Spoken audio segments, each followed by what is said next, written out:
Nakaka-atake, hapon na. Nandito pa rin ako sa parating Quezon. Kalawag na to eh. Kalawag, Quezon.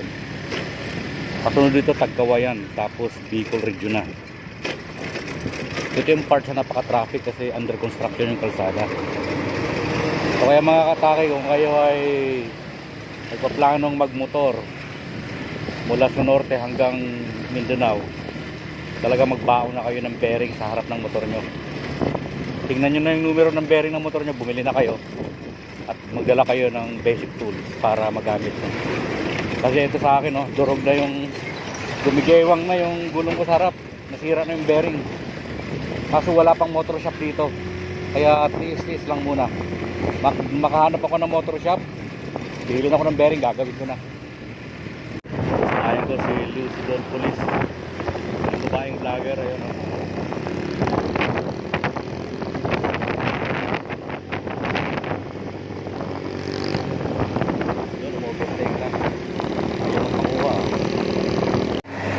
way to Naga pa lang tayo mga ka-atake. Dito ako sa highway. Tumirik si Rusi. Tumirik ang Rusi. Check ko muna kung anong problema nito.